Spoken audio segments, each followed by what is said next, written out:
आज की class 76 part 1 geometry का पोर्शन हम कवर करेंगे। लाइन्स एंड एंगल्स, हर बार यहाँ से क्वेश्चन आता है, ठीक है। एंगल पहले समझते हैं क्या होता है। जब दो स्ट्रेट लाइन एक दूसरे को काटती है, तो जहां पे काटती है ना वहीं पे ये यहाँ पे काटती है ना दोनों स्ट्रेट लाइन, इस पॉइंट पे यहीं पे एंगल बनेगा। कैसे बनता है? ये यहाँ से ऐसा एक एंगल बना, दूसरा इधर बना, तीसरा ये बना है और चौथा ये बना है, ठीक है। और अगर सिर्फ ऐसे ऐसे होता, ये एक तरह से काटी है तो बस एक एंगल बनता, यही होता ना, ठीक है। अब हुआ क्या, इसका एक मैजिकल प्रॉपर्टी समझ लो कि ये डिपेंड नहीं करता है कि लाइन कितनी बड़ी है, एंगल सेम हो सकते हैं।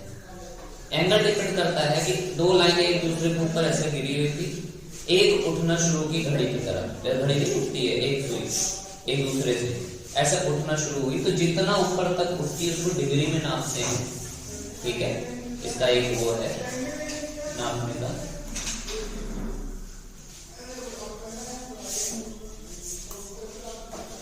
तो डिग्री में नापते हैं, ऊपर तक उठता है, ठीक है। जितना ऊपर तक उठा उतने डिग्री उठा, ठीक है। अब ये कितने ऊपर तक उठा है, ये कई टाइप के भी होते हैं, उसी पर हम उसका नाम दे दिए कि कितने डिग्री पर गया है। जैसे अगर उठा ही नहीं है 0 डिग्री, एक के ऊपर एक दोनों लाइनें देखो, एक ये है और एक ये है, उठा ही नहीं थोड़ा सा 0 डिग्री, 0 एंगल। उठते उठते बिल्कुल स्ट्रेट हो गया, दूसरा एक दूसरे का बिल्कुल स्ट्रेट राइट एंगल 90 डिग्री जिसको कहते हैं, 90 डिग्री पूरा उठते उठते उठते गिर गया, ये इधर था इधर गिर गया 180 डिग्री स्ट्रेट एंगल। उसके बाद पूरा ऐसा घूमते हुए दोबारा से ऐसे देखो, ये बना है ना ऐसे पूरा घूमा है, राउंड राउंड बना दिया, ठीक है। तो यहाँ पे देखो एक सेमी सर्कल बना था ना, आधा सर्कल, यहाँ पे एक पूरा सर्कल बन गया है क्या? यस। तो हमेशा जहां पर भी सेमी सर्कल बनेगा समझ लेना 180 डिग्री बन रहा है, और जहां पे पूरा गोला गोला हो जाएगा 360 डिग्री, ठीक है। अब 0 डिग्री से और 90 डिग्री के बीच में जितने भी एंगल होते हैं एक्यूट, उनको कौन सा एंगल बोला जाता है? एक्यूट। 90 से बड़े हो पर 180 से छोटे रहे, ऑब्ट्यूज एंगल। 180 से लेकर पूरा 360 के बीच में रहे, उनको रिफ्लेक्स कहते हैं, ठीक है। इतने टाइप हो गए, इतना दिमाग में रखना। इधर ये एंगल क्या होता है समझ लें। लाइन तो पता ही, दो स्ट्रेट लाइन होनी चाहिए, स्ट्रेट लाइन पता है, ठीक है।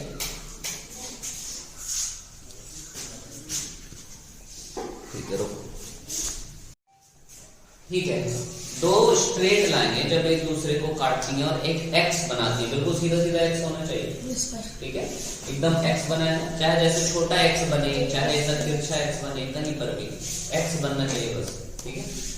तो आमने सामने वाली साइडें ऐसे क्या होती है, प्रॉपर्टी होता है, इक्वल होती है, उस प्रॉपर्टी का नाम है वर्टिकली अपोजिट एंगल प्रॉपर्टी, ठीक है। VOA लिखा जाता है कई जगह पे। मैं एक क्वेश्चन दिया, दो लाइनें स्ट्रेट लाइन थी, एक L थी दूसरी M थी, दो लाइनें गई थी, उन्होंने एक दूसरे को O पे काटा। यहाँ पे ये वाला एंगल ऊपर वाला 50 डिग्री दे दिया, A ये B दे दिया, ये C दे दिया, इतने एंगल तो बन ही जाए। अब पूछ रहा है कि find A, B and C। जरा ये बताओ, ये 50 डिग्री तो ये भी 50 डिग्री हो जाएगा? यस। और ये दोनों बराबर ही है, ये दोनों बराबर है, पर हमें नहीं पता कितना। पहले एक B लिख देते हैं, B तो अपना आ गया 50 डिग्री। थोड़ा सा दिमाग लगाना, ठीक है। यहां से चलते हैं, ठीक है, यहां से ऐसे चलते हैं और यहां तक आते हैं। जरा बताना क्या ये एक सेमी सर्कल बन रहा है कि नहीं? सेमी सर्कल बन रहा है, मतलब आधा सर्कल। और आधा सर्कल कितना होता है? 180 डिग्री स्ट्रेट एंगल होता है। एक स्ट्रेट लाइन पर पूरा यहाँ से यहाँ तक आना 180 डिग्री बनाएगा। इसका मतलब 50 डिग्री और प्लस 1 कितना होगा दोनों जोड़कर? 50 या नहीं 50 प्लस 1 को अगर जोड़ोगे तो बनना कितना चाहिए? 180। यहाँ से हम लिख सकते हैं कि नहीं, 50 डिग्री प्लस ए बराबर 180 होना चाहिए। ए इक्वल हो जाएगा, ये 50 डिग्री उधर जाएगा और 180 में क्या हो जाएगा, 130। 130 डिग्री। ए कितना आ गया, 130। अगर ये 130 है तो ये वाला भी 130 होगा कि नहीं। अगर ए 130 डिग्री आ गया तो सी भी 130 हो जाएगा कि नहीं। प्रॉपर्टी कौन सी लग रही है, वर्टिकली अपोजिट है। अब एक काम करें, पता करें कि सही है कि नहीं। यहां से यहां तक पूरा जाओगे, एक गोला बनेगा पूरा सर्कल, मतलब 360 डिग्री होना चाहिए। जोड़ कर देखो, 50 प्लस 50 100 और 13 दूनी 26, मतलब 260 वो हो गया, 100 वो हो गया, 360। इसका मतलब अपना एक और क्वेश्चन में इसी तरीके से करोगे। इसी का बी पार्ट करते। दो स्ट्रेट लाइन थी, दो स्ट्रेट लाइन थी, एक दूसरे को ओ पे काटी, ठीक है। ये वाला एंगल, यहां वाला, ये वाला एंगल था 77 डिग्री। ये वाला पता करना है, ये वाला पता करना है, ये वाला अब नाम दे देता हूं, ये x है, ये y है, ये z। जो जैसा है वैसा ही आंसर भी दोगे। x पहले बताओगे, y उसके बाद में, फिर उसके बाद में z आंसर। मतलब अगर इसका आंसर देते हैं हम ना, तो इसका हम वो वाला ऑप्शन टिक करते जिसमें 130 डिग्री, 50 डिग्री, 130 डिग्री। ये नहीं कि 130 डिग्री 130 डिग्री 50 डिग्री बस जोड़ दो, वही हो जाएगा आंसर, ठीक है। जैसे पूछा है जिस सीक्वेंस में। आगे यस सर। ये 77 तो ये भी 77, तो y को 77 डिग्री हो गया। 103 और ये कितना हो जाएगा, 103। इसका यहाँ से सम कितना हो जाएगा, 103, 180, तो 103 ये हो जाएगा। और ये 103 तो ये भी 130, मतलब x भी 103 और z भी 180 में 77 वही माइनस करो, 77। इजी है, इजी है ना। चलो ठीक है, रोको। तो अब आगे बढ़ते हैं पैरेलल लाइंस। इसी में आगे बढ़ते हैं पैरेलल लाइंस। दो लाइनें जब ऐसे जाएं एक दूसरे से, कि वो कभी भी एक दूसरे को काटे नहीं लगते, चाहे जितनी दूर चली जाए, चाहे ये जितनी दूर चली जाए, चाहे ये जितनी दूर चली जाए, इनके बीच डिस्टेंस हर एक पॉइंट पे सेम होनी चाहिए। यहाँ नापोगे उतनी दूरी, यहाँ भी उतनी दूरी, यहाँ भी उतनी दूरी, ऐसे, ठीक है। तो इसको हम कहते हैं पैरेलल लाइन। क्या बोलते हैं, पैरेलल लाइन। पैरेलल लाइन की एक प्रॉपर्टी होती है भाई, एक दूसरे को तो ये काटेगी नहीं, तो एक दूसरी तीसरी लाइन आके काटेगी और दो अलग अलग पॉइंट पे काटेगी, उसे ही हम कहते हैं ट्रांसवर्स। उस लाइन को कहते हैं ट्रांसवर्स। प्रोबेबिलिटी से लिखा है। जहां पे काटी, यहाँ पे 1 2 3 4 एंगल बने। यहाँ दूसरी जगह जहां काटी थी 5 6 7 8 कितने एंगल बने। इसकी प्रॉपर्टी होती है, एक हमने पढ़ाई, एंगल 1 बराबर एंगल 3 2 बराबर 4, क्रॉस में वर्टिकली अपोजिट एंगल, 5 बराबर 7 6 बराबर 8, ठीक है। इतना मैंने लिख दिया। अब जरा ये बताओ, यहां से यहां तक जा रहे हो तो 180 डिग्री बना रहा है, तो लगातार दोनों, ये भी 180 डिग्री बनाएगा, सेमी सर्कल बना रहा है, यहां से ये 180 डिग्री बना रहा है, और यहां से ये भी एक स्ट्रेट लाइन बना रही है कि नहीं, 180 डिग्री सेमी सर्कल बना रहा है। सेमी सर्कल सारे जहां पे भी बन जाते हैं 180 डिग्री हो जाता है। 1 2 180 डिग्री हो जाएगा, 1 4 180 डिग्री, 2 3 180, 3 4 180, है ना। सेम नीचे भी 5 6 बगल बगल के हैं, पड़ोसी हैं, बस एक दीवार बीच में खड़ी है, 180 डिग्री, 6 7 180 डिग्री, 7 8 180 डिग्री, 5 8 180 डिग्री, ठीक है। अब जरा ये बताओ, एंगल 4 प्लस एंगल 5, ये भी बताया था ना कि ये दोनों का भी सम, अंदर अंदर वाले का सम 180 डिग्री होता है। अंदर अंदर वालों का सम कितना होता है? 180 डिग्री। 180 डिग्री। ये भी अंदर अंदर वालों का सम 180 डिग्री होगा।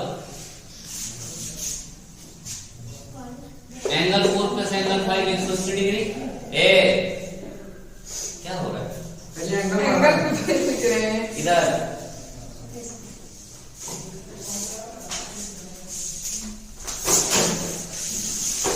एंगल 4 प्लस एंगल 5 180 डिग्री हुआ। एंगल 3 प्लस एंगल 4 बराबर 180 डिग्री हुआ। अब इसी प्रॉपर्टी को हम लिखेंगे। अच्छा ये बताओ, एंगल 4 प्लस एंगल 5 बराबर भी 180 डिग्री हमने लिखा था, लिखा है, और एंगल 3 प्लस एंगल 4 बराबर भी 180 डिग्री लिखा है। इसका मतलब ये दोनों तो एक दूसरे के बराबर ही है, क्योंकि जब ये वाला बराबर हो गया, राइट हैंड साइड वाला बराबर हो गया, तो लेफ्ट हैंड साइड वाला भी बराबर होना चाहिए, तो ये दोनों भी बराबर हो गए। अब ये बताओ, प्लस का एंगल 4 इधर आया है, माइनस का एंगल 4 बन जाएगा और कट जाएगा। यहां से मिल गया एंगल 5 बराबर एंगल 3। अब जरा देखते हैं एंगल 5 एंगल 3 कहां है। 5 ये था, 3 ये क्रॉस में अभी है ना। तो अगर ये इसके बराबर है तो ये वाला इसके बराबर नहीं हो जाएगा। एंगल 6 बराबर एंगल 4, एंगल 4 बराबर एंगल 6 हो जाएगा ना, क्रॉस में दोनों। उसके बाद और प्रॉपर्टी निकल के आती है। कैसे आती है? एंगल 3 बराबर एंगल 1 था, हमने पहले ही बोला है, देखो ना, एंगल 3 बराबर एंगल 1। तो ये जो एंगल 3 यहां पे था ना, इसी को मैंने बदल के एंगल 1 कर दिया, क्योंकि दोनों बराबर है। तो एंगल 1 बराबर एंगल 5 दिया गया नहीं।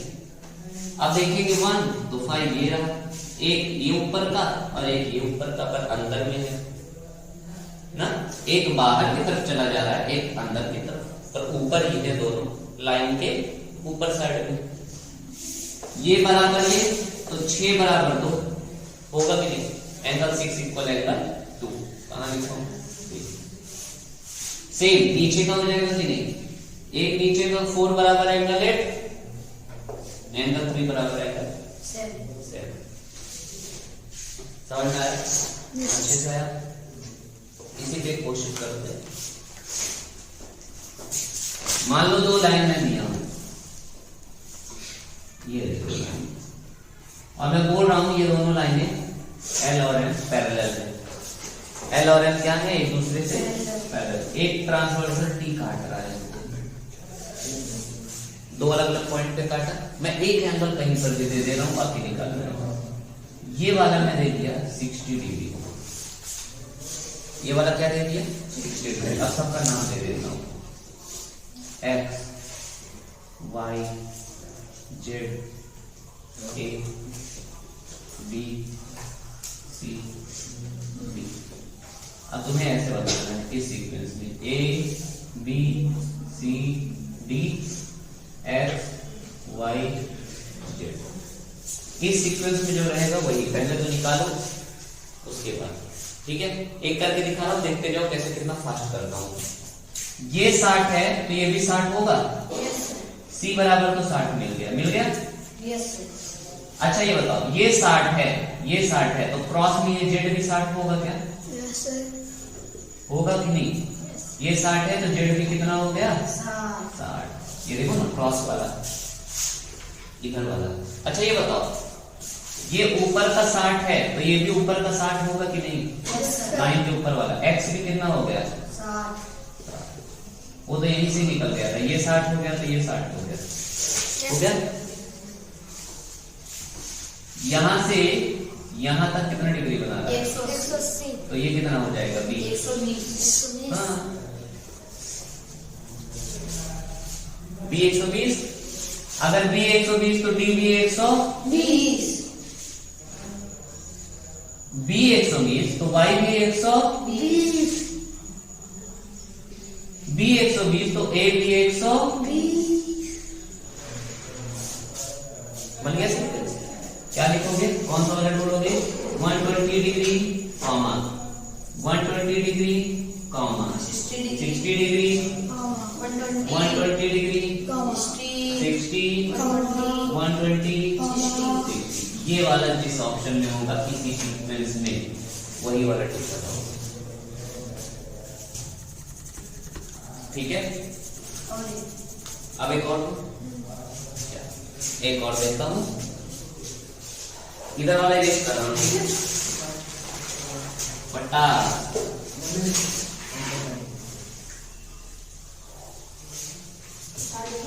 तुम्हें ये जानने की जरूरत नहीं है अभी कि उसको उस प्रॉपर्टी को बोलते क्या है।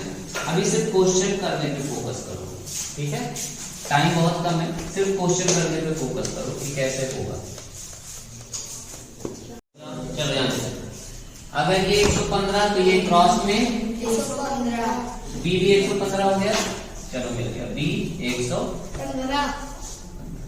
जरा ये बताओ, अगर ये 115 था नीचे की तरफ तो ये बाहर नीचे की तरफ जेड भी 115 होगा। जेड भी 115 मिल गया। जरा ये बताओ, ये 115 तो एक्स भी 115 क्रॉस में है, नीचे की तरफ अंदर तो 115 का काम हो गया। 3 एंगल से होगा। अब जरा ये बताना, इन दोनों का सम कितना होगा, ए का और 115। 180 से भी सर्कल बना रहा है और दोनों बगल बगल में मैंने बोला 180 डिग्री होता है, तो ए कितने की कमी रह गई, 180 में 65 और दे दो। 180 में 115 वही माइनस कर दोगे तो आ जाएगी 65 डिग्री।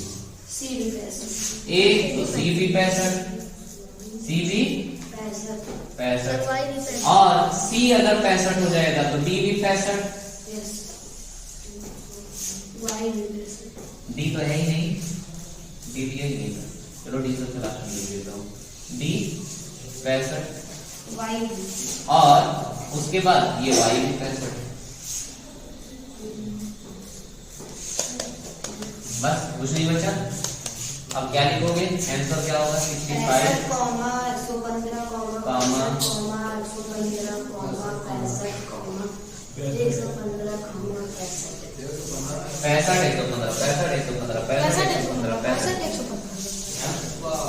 ठीक है।